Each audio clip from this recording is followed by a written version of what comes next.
We have 4,000 species or so of native bees in North America. And the honeybee, the species that people are so concerned about, is not actually native to North America. It's a European species that was introduced in the 1600s. So while there was all this focus on honeybees, no one in general, generally speaking, were paying attention to the native species, and I wanted to do something about that.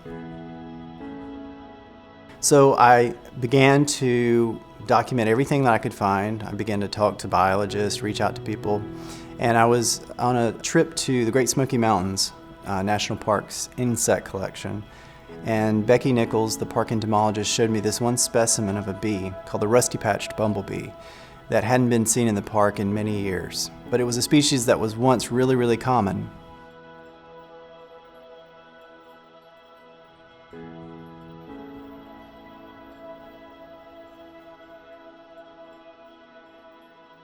Now everyone's heard of honeybees and everyone's heard of bumblebees, but beyond that, most people don't really know a lot about bees. And this was a species that was going extinct right before my very eyes, and I'd never even heard of it. It at one point would have been in my own backyard probably as a kid, and it was gone already from where I grew up.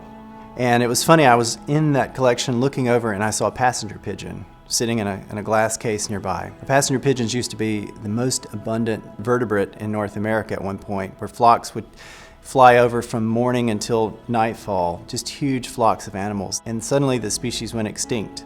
And I was looking at the rusty-patched bumblebee and I thought, this is going to be another passenger pigeon. One day, the only way people can see this species is in a collection in a museum. And I decided right then that I needed to do something to try to change that. So I began to reach out to biologists, I began to reach out to conservation organizations to figure out how I could use my photography to speak up for this little creature that was not doing great. And I connected with a filmmaker friend of mine, Neil Lozen of Days Edge Productions, and we decided we would produce a film on this species. Out of the 4,000 or so species of native bees in North America, not a single species was protected under the Endangered Species Act. One species of bumblebee, Franklin's bumblebee, had probably already gone extinct, and again, no one had ever heard of it. We reached out to the Xerces Society for Invertebrate Conservation. This is an organization that had created a petition to try to list the rusty-patched bumblebee under the Endangered Species Act, but at that point it hadn't been successful. So we came up with a plan, we got funding, and we developed a film called A Ghost in the Making, Searching for the Rusty-Patched Bumblebee. And in this film, we not only looked at what was going on with the Endangered Species Act, issues around the species, but why it was declining. We talked to leading experts. And we also asked some more philosophical questions about why do we value some life more than others? Why do we value some species more than others? And we released the film in June of 2016 and started showing it at film festivals. I started giving talks. I spoke on Capitol Hill in Washington, D.C. I did everything that I could to try to bring attention to the plight of these native species, in particular the rusty-patched bumblebee. We also tied this film with a petition on change.org, and we were able to gather 180,000 signatures of support for listing this species under the Endangered Species Act.